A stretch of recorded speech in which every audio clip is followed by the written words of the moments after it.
The rain fell in restless sheets that night, painting the city in streaks of silver and sorrow. Inside the dimly lit cafe on the corner of Fifth and Willow, a man sat by the window, his tired eyes watching the world pass by without really seeing it. His name was Ethan Cole, a single father, a man who had learned to survive on coffee, late shifts, and quiet heartbreaks. His hands were rough from years of construction work, his clothes modest and his heart a little worn. But behind those weary eyes was a strength built from love. Love for the little girl waiting for him at home. His 6-year-old daughter Lily. Ethan never imagined his life would turn out this way. Raising a child alone after losing his wife in a tragic accident 3 years ago. Every morning began before dawn. Every night ended with a promise whispered to a photo frame beside Lily's bed. "I'll do my best for her." That night, as thunder rolled through the city, fate decided to walk right into his world. She came in heels that clicked like command and a presence that drew every gaze in the cafe. Her name was Victoria Hale, CEO of Hale Enterprises, a woman known for her icy poise and impossible standards. She didn't belong in places like this. Yet here she was, her designer coat dripping rainwater, her expression taut with something close to panic. Ethan didn't notice her at first. But when she glanced his way, desperate, searching, something about the tremor in her eyes made him look again. She approached his table, hesitating only for a second before whispering words that would change both their lives. "Just act like you're mine for tonight.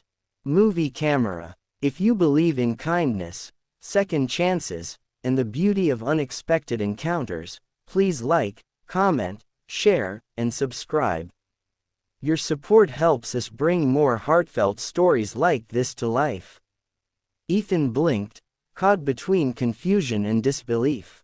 The CEO of one of the city's largest companies was asking him to pretend to be her date. It made no sense. But before he could respond, she glanced toward the cafe door, and that's when he saw them. 2 sharply dressed men in black coats scanning the room. Victoria's fingers trembled slightly as she set her purse on the table, pretending to smile. In that moment, Ethan understood. Whoever those men were, she didn't want to be found. Without thinking, he reached across the table and covered her hand with his silent agreement. He gave her a small, reassuring nod. "All right," he said quietly. "For tonight." The men walked past, their suspicious eyes sweeping the room. But when they saw Ethan's strong, steady hand over Victoria's, his warm smile, and the way she leaned toward him as if she belonged there, they moved on. When the danger passed, Victoria exhaled shakily, lowering her gaze. For a long moment, she didn't speak. Then, in a voice barely above a whisper, she said, "Thank you. You just saved me a great deal of trouble." What started as an act soon became a strange, quiet connection. Victoria asked if he would join her at a nearby gala, an event she couldn't escape, but couldn't face alone. Her ex-fiancé, a powerful investor, was attending with someone new, and rumors of her personal coldness were spreading through the media. She needed someone real beside her. Someone who wouldn't treat her like a business asset or a headline. Ethan didn't understand the world she came from. Luxury cars, polished floors, and faces that smiled too wide. But something in her tone made him agree. Perhaps it was pity. Perhaps it was curiosity. Or perhaps deep down it was the faint recognition of another lost soul pretending to be fine. When he arrived at the gala that night in his only suit, an old one from his wedding, the room fell silent. Victoria, radiant in a midnight blue gown, smiled at him as if he were her world. She slipped her arm through his, and together they walked into the ballroom under 1,000 watchful eyes. For hours, Ethan played the part. He smiled when she smiled, whispered small jokes that made her laugh for real, something her colleagues had never seen her do. And when her ex approached, smirking, Ethan did something that left everyone speechless. He placed a hand at the small of her back and said with quiet strength, "She's happier now. I make sure of that." Victoria looked up at him, startled. No one had ever defended her like that. Not as a CEO, not as a woman.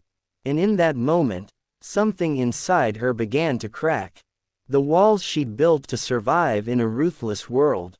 The night ended beneath soft rain outside the ballroom, where laughter still echoed. Victoria thanked him again, but before she could leave, Ethan said something unexpected. "You don't have to keep pretending, you know. Not with me." The words struck her harder than she expected. She looked at him, this simple man with calloused hands and kind eyes, and realized he'd seen through everything. In the weeks that followed, fate kept intertwining their paths. Victoria found excuses to see him again, a business lunch here, a charity event there, until one evening she asked to visit his home to discuss something important. But when she arrived, she didn't find a conference table or contracts waiting. She found Lily. The little girl was sitting on the floor surrounded by crayons and sketches of stick figure families. She looked up and smiled. "Are you Daddy's friend?" Victoria knelt down beside her, momentarily disarmed. "I guess I am," she said softly. For the first time in years, she felt warmth, the kind that came not from luxury, but from life itself. She watched Ethan move around the small apartment, the faint hum of the old kettle, the soft hum of a lullaby Lily had been practicing. It wasn't grand, but it was real. As days turned into months, the bond between them deepened. Victoria began visiting often, sometimes with small gifts for Lily, books, art supplies, a tiny blue dress. But what she gave Ethan was something far rarer. Peace. She listened to him talk about his late wife, about the nights he'd spent praying for strength, about how he feared he wasn't enough. And slowly, Ethan gave her something, too. A glimpse of life beyond perfection.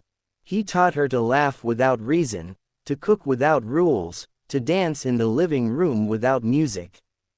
For a woman who had built an empire, it was these small imperfect moments that made her feel human again. Yet, as with all beautiful things, shadows soon followed. The media caught wind of their connection. Headlines called Ethan the unknown man beside the Ice Queen. Investors began to question Victoria's judgment. Her board threatened to remove her if she didn't correct her image. The pressure mounted until one night, Victoria showed up at Ethan's door, eyes red from tears she didn't want him to see. She handed him a letter. "They're forcing me to step down unless I make this go away." Ethan stood silent for a long time. He wanted to fight for her, but he also knew what this world did to people like him.